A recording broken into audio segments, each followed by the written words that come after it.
Hey, what's up, y'all? It's your... Why y'all looking at me like that, man? Man, what's up, y'all? It's your boy, Freddie. Hold on, why y'all looking at me like that? Yeah, it's a Monday. We got a bonus episode for y'all on a Monday. I know we usually drop on Thursdays, but we got a special episode for y'all. We appreciate everybody that's been supporting the Charlie Ward episode. But we got a bonus episode with Jaylin Lane, Washington Commanders standout rookie receiver and punt returner.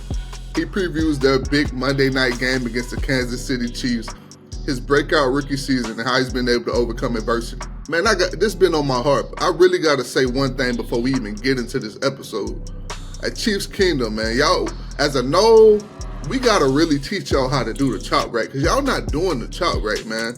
Y'all not doing it right. Every Monday night, every game I see y'all in prime time and y'all doing the chop and it look all sloppy. Y'all got to come to Tallahassee and learn how to do the chop right, because y'all embarrassing us out here. But anyways, I'd love to take the time out to thank our sponsors, T1RX, Indie Atlantic Films, and Concord Coffee. But let's get into this episode. The platform ultimately about sharing stories of people that overcame adversity. You know, I follow Joe Journey, and I'm a person, you know, in this game, I wasn't always the most talented, so I love seeing people that had the odds stacked against them that's been able to, you know, come out on top. And I know that you, so like I said, I ain't gonna take up too much of your time. But All right, now appreciate you having me on, bro. man, much love for sure. But I know you played for your pops in high school. Kind of walk Yeah. me through that. How did that change your approach to the game, and what was it like? Man, like shout out Pops. But when I was in high school, like so far throughout my career, he's easily been the hardest coach on me. But like obviously now I realize like he had to be that way. Just um, he was gonna make it a point that I earned everything. No one's gonna be handed it to me.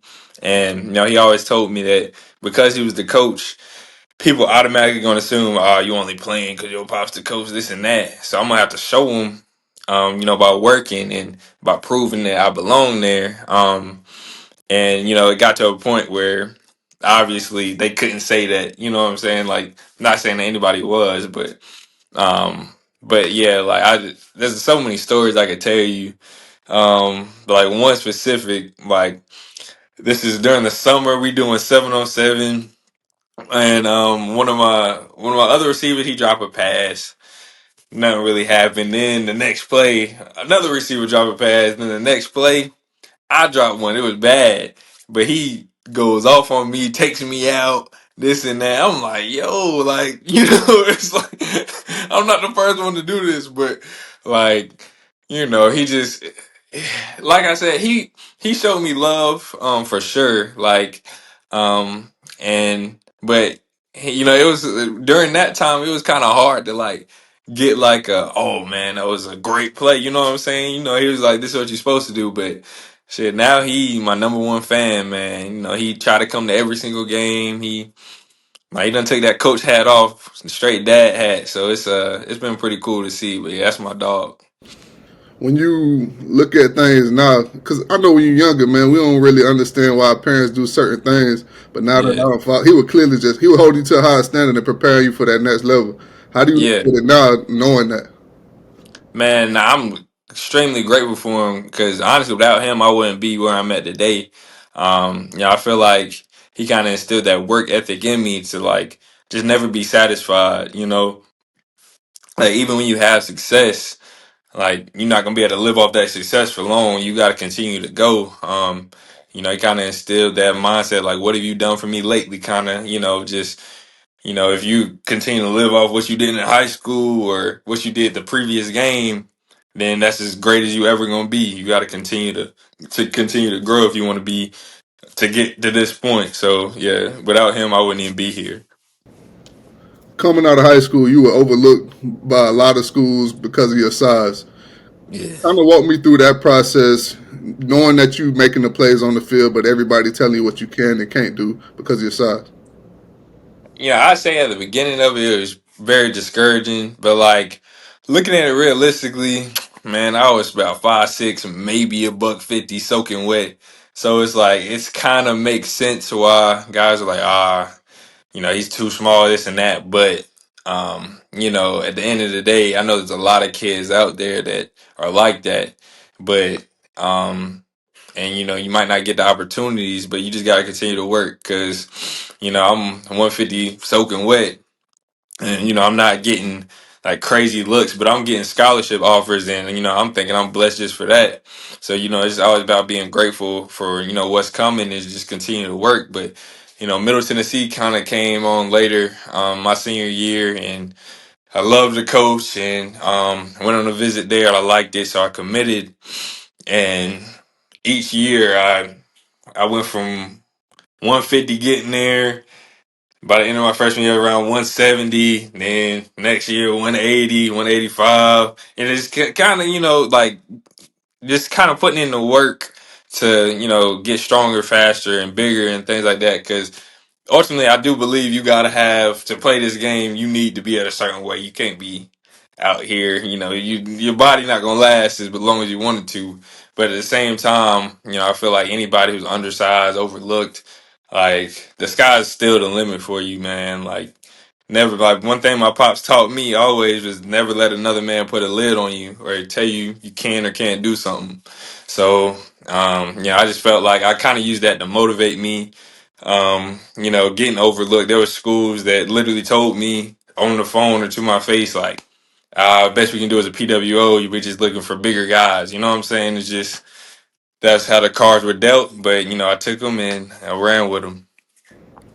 You ended up having success at Middle Tennessee, and deciding to transfer to Virginia Tech. What ultimately factored into your decision to leave Middle Tennessee? Yeah, that was a really tough decision. Like one, I was a captain my third year at MT. It was a lot of guys, like my best friends were there.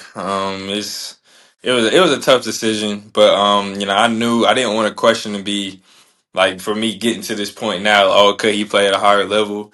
And also there's just a lot of opportunities out there that I didn't want to look back and be like, ah man, what if this, what if that? So a lot of prayer, a lot of thought, and we were just like, all right, we gonna take this leap and hop in the portal. And so I was probably in the portal for like not even a day before school started calling.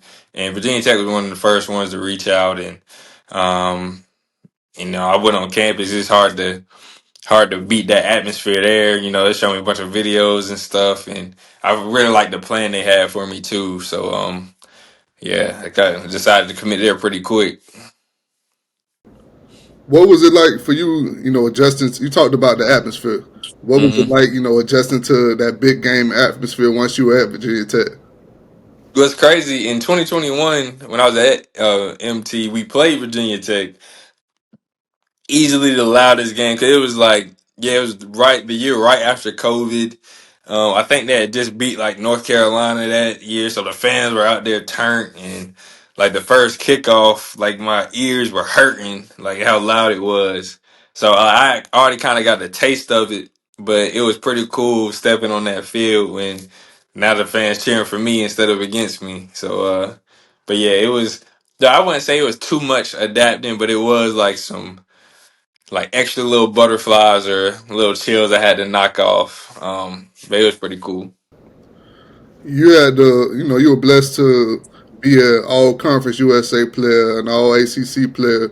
What would you say was something that developed the most in your game from your first year at Middle Tennessee to your final year at Virginia Tech? Mm, that's a good question. I'd say probably my practice habits kind of helped me develop. When I first get like in high school. Man, I'm not gonna lie, dudes hated practicing, we like, man, we just try to get to the game. That's how it is.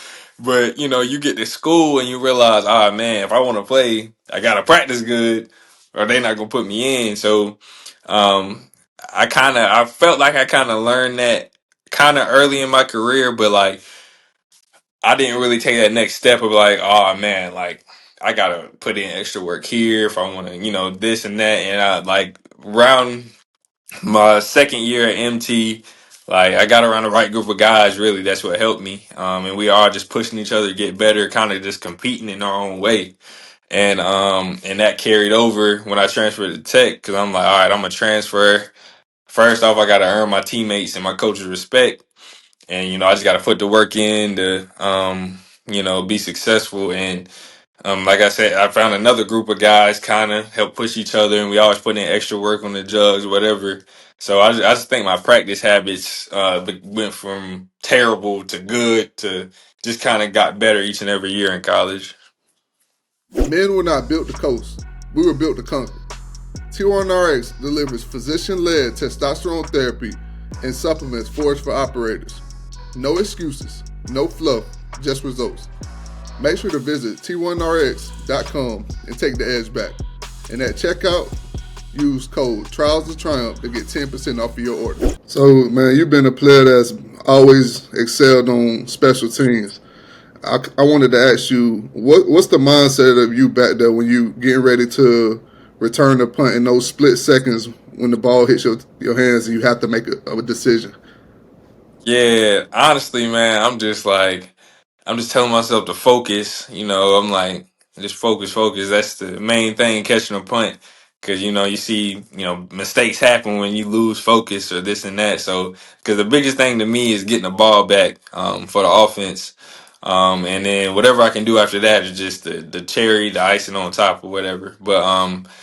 Honestly, once the ball gets in your hand, it's just like it's not much thinking. It's more just instinct. And I've been playing football for a long time, so it's just like I don't know. Some dudes might be thinking when they're running, but I feel like when you're thinking, you slower. So you just kind of go off instinct and try to get vertical. That's what I think.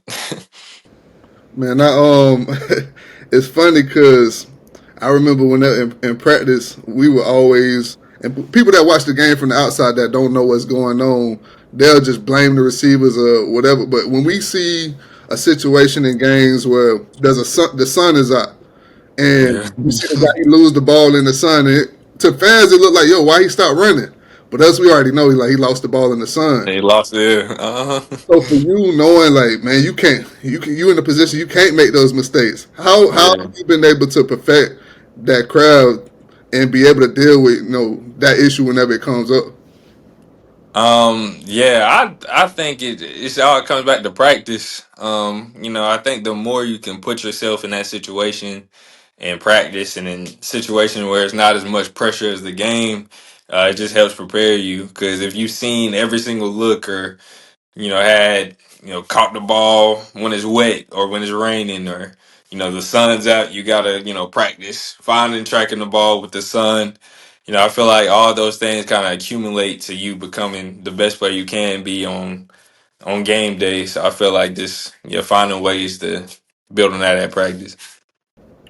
Kind of walk me through your draft day, man. What we do? You talked about your pops. You talked about ultimately him instilling the things in you along the journey. Walk me through that day. What were you doing, and what was it like when you got that call? Man, like draft day, it was a special day for sure. Like, um, cause it was day 3 when I got drafted, but we had people over for day 2 because you're like, man, you never know. I might, phone might ring, but it didn't ring on day 2. So we was like, all right, day 3 it is. And I'm just kind of patiently waiting. I wasn't trying to be anxious or nothing because I knew I was going to end up, where God wanted me to be. And like I told everybody, I said, look, I'm going to put it on speaker, but if y'all start yelling, I got to be able to hear them. Because it was just my close family. There's probably like 20 of us. But phone started ringing. I'm like, everybody, shh, like my heart started beating. And then Adam Peters, the GM here, he the one who called and he started. I can't even remember exactly what he said. They got a video of it, but then he was like, "Hey, tell your family you're gonna be a Washington Commander." Everybody went crazy, but then he passed the phone to owner and Coach DQ. So I'm like, "Oh man!" I said I had to take him off. So I'm trying to like keep it together and everybody's screaming happy. Like it's funny, like my wife, well, she was my fiance at the time, my wife now. She's sitting right beside me, and my mom and my pops they run over, but my aunt she moved everybody out the way and hugged me first. You can see it on the video. It's so funny because we had to get on to her about it. But it was a special moment. I'm glad I got to share it with my family because it wasn't just for me, it's for everybody because they've all been a part of the journey. So Yeah, nah, for sure. That's definitely a blessing, and like we said earlier, man, as somebody that had to face the odds, and you heard everybody tell you what you couldn't do along for the sure, journey, man. So I know that moment was even more special, knowing that. But I for wanted to sure. ask you, what was the biggest adjustment from the college game to the NFL game for you? Mm. I'd say it's been a couple of things, but I think the main thing is, the margin for error. Like, because, when they say, like, it's a professional sport, everybody here is a professional. So it's like, something you can get away with in college, maybe like not being at a certain depth in your route or, maybe not being as clean at the top or whatever. That's not work. They're not going for that here. Like DBs, they own it because, they get paid to play at a high level too. So it's like I think the margin for error is just a lot smaller because you gonna play dudes in college that are really good that are gonna be in the pros too. So it's like I don't think like there's a huge gap in maybe skill level, but I think everybody's more detailed in the league.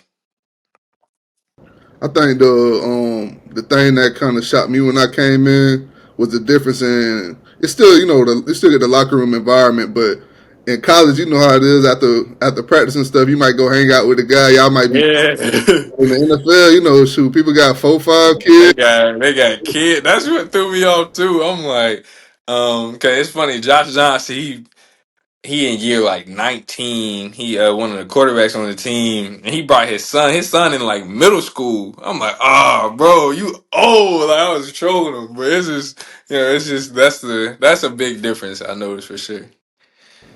Walk me through your record time punt return, the 90-yard punt return touchdown against the Raiders, man. Walk me through that moment. Man, that was a real cool. It's crazy. One of the guys on the team, like during that game, cause I had like two punt returns before, and I almost broke one. And he was like, "Hey man," he said, "that touchdown coming today." I was like, "All right, man." I was trying to stay focused, but I was like, "All right, for sure." But man, like he kind of outkicked his coverage, and I made one dude miss, and literally everybody else was blocked up. Like the return team, they did a great job on that play, but I seen the lane and then I just seen it was me, the punter, and just the grass. I'm like, oh man, I'm about to score. Like I said that at like the opposite 40-yard line. So I was like, man, I just can't get tackled by this punter. So I just tried to hit the Jets and hit the sideline. But it was just like I remember that moment as soon as I got through the little hole, like so vividly. It like felt like slow motion. But that was a cool play. Did they give you the ball from that moment? Oh yeah, I got it sitting right here. Hold up. Okay.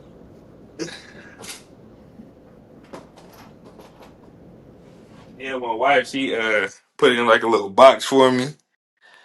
Got the ball. It's hard. Yeah, man.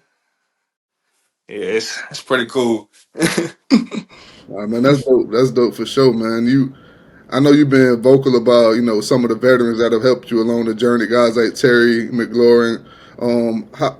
How when you came into the league, just trying to learn the ropes, how instrumental were they to your growth? Up to this point in the season.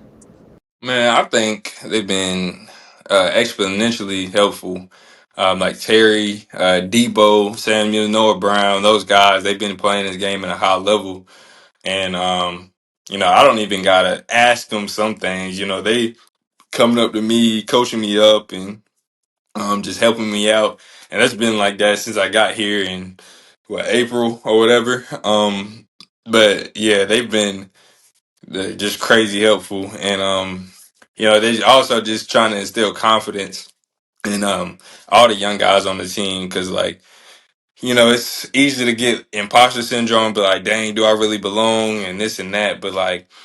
They just kept telling me, man, you wouldn't be here if you didn't belong, and this and that. So, those guys have helped me tremendously. Jayden Daniels is one of the young star QBs in the league, man. And what's it like in practice with him? Like, what's something you would say stands out about him that makes him successful, and how you've been able to build that chemistry with him up to this point? I think the biggest thing is just the work he puts in, man. He's literally the first one in the facility. Ain't no telling what time he gets there.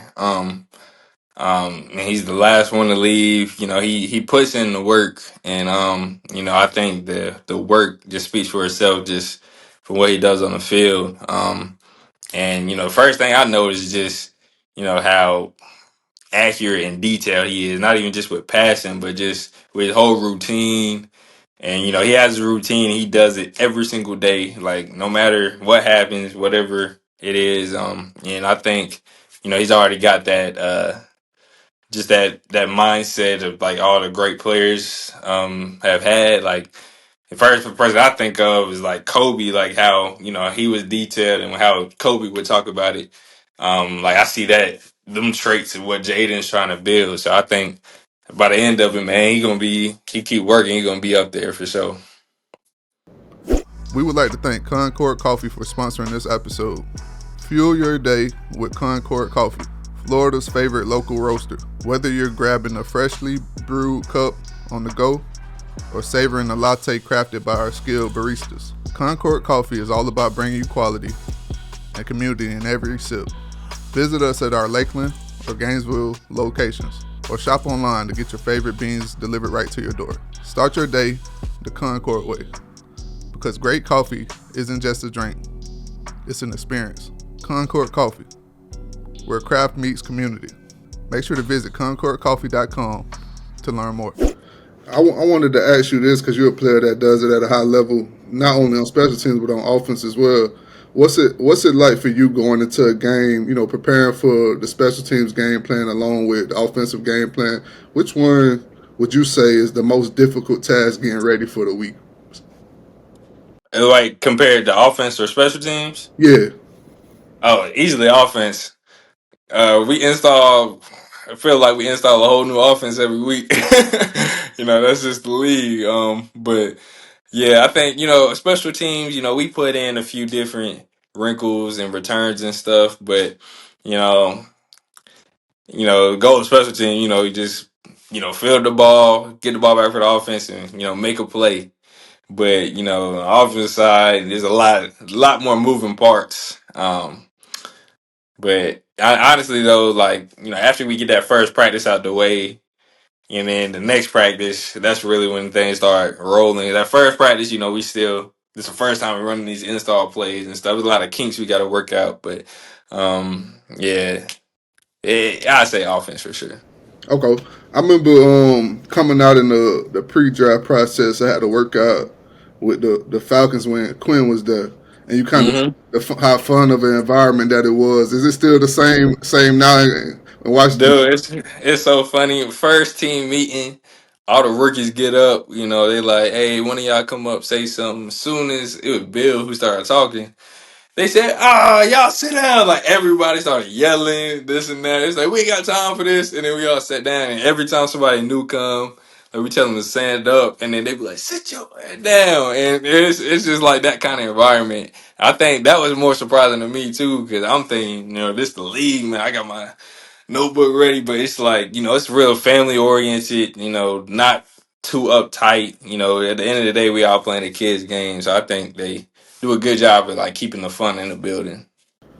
Did y'all have a rookie talent show? No, it's crazy that the offense didn't make us do it. The defensive guys made their rookies do it. But I'm glad I didn't. I didn't have nothing prepared. I remember I remember when we had ours in Chicago, and I was blessed to have some vets that kind of put me on game. I don't know if you remember Kyle Long, Howie Long on TV, Chris Long, Oh Kyle, yeah. his brother. So I was coming in trying to figure out what song I was gonna sing for the talent show because everybody had been getting booed up to that point. So I'm trying to get booed, man. They trying to get booed. So I came like Freddie and Kyle. He went to Florida State before he went to Oregon. So he already had a connection with some of the same people that I met at Florida State, and he was like, so he kind of took a liking to me. He's like, Freddie, what song you gonna sing? So I came in. I thought I was gonna come in with some like comedic relief. I was like, man, I'm gonna get up there and I'm gonna cut candy, sweet and gold. He's like, bro. He's like, don't mean that, bro. Like they gonna start throwing stuff at you. I Yeah. just started brainstorming the rest of the day trying to figure out what I was gonna say. And I was like, you know what? Everybody like T-Pain, man. I'm gonna do T-Pain. So I went up there. Oh, yeah. I did buy you a drink. I shut the whole thing down. The whole like they shut the day. They're like, all right, y'all get out early. Like I'll kill. Oh man, you I wish I snapped. put it on camera, man. It was like if they did Hard Knocks with us that year, man, I would have blew up off of that. But it was, but just to see how like that's man for rookies, bro. People don't understand like that's more that put more nerves on you than the Man, actual. I'm already knowing. I'm already knowing. So I was nervous the whole day. I was like, man, shoot. I ain't even thinking about practice. I'm like, bro, I got to get this talent show right, man. Thanks. It was, Oh it was, no, it was no. fun for sure, bro. So I don't know, but I've seen the clip going viral, with you on the internet against the Bears, a double move. Oh yeah. Man, kind of walk me through that process because, like I said, you're doing it not only on special teams but on offense, and as a player that's ultimately sharpening your tools and making sure you're on point for every single opportunity that comes your way. What advice do you have for a receiver in that situation when they trying to sell a double move in order to get separation? Yeah, I think you just got to break down the routes just from the jump. I think it starts with a release. Like I remember Terry, like what he told me after the route was, what helped me get open was my release. I kind of, I didn't spend too much time on the line. I kind of, sold like I'm about to run by, and you got to put the pressure on a DB. And then, once I get to my break point, I just kind of sell it. It's all about your head, the body weight dropping. And, I kind of try to put like a little hand on them just to make them think I'm trying to throw them by. And then, just sit them down and go. I think it's all just thinking about route running and things like that. You just gotta kind of accumulate that over time. If they try to tell me to run this week one, I probably would have got strapped. But I feel like, me being, able to play early on and get the experience, I think that would help me build up to get ready for that moment. For you hear a lot of rookies talk about potentially hitting a rookie wall. A lot of vets talk about it, potentially hitting a rookie wall. What's something like you gotten advice from as far as the vets, so people that have done it to keep you from hitting that rookie wall because it's a lot longer than what we used to playing in college. For sure. Um, literally, I feel like everybody in the building has told me is buy into my routine, and just don't fall off from it. He said guys start hitting that wall when like the days start getting longer. You like I don't know if I want to wake up as early as I did week two or whatever. But I think just being consistent with your routine is gonna help me because I'm starting to feel like I'm like dang, yeah, we still got 10 more games. In college we only got what is it, October? We probably got like four more games, and if you don't make a bowl game, the season over with. You know what I'm saying? It's just so it's definitely different. But yeah, that all the vets literally told me just continue your routine week by week and just don't fall off. Now that it's been so many players that have come through the NFL that may have been undersized, but they've gone on to have a lot of success. You know, do you feel like it's something that stigma should be removed from players at this point as long as you can play? Yes. Yeah, I feel like there's been there's countless guys who've been, not your typical either receivers or just prototype, professional athlete builds that have, dominated the league. So I don't think anybody should be underestimated. Especially the bitch by getting here, like, because they say, if you can play it in the league will find you, and I do believe that. But I just think, especially like kids coming out of high school and college, like you obviously you got to have good character, but like man, you don't know what that kid can grow into becoming. So I definitely think that stigma needs to go.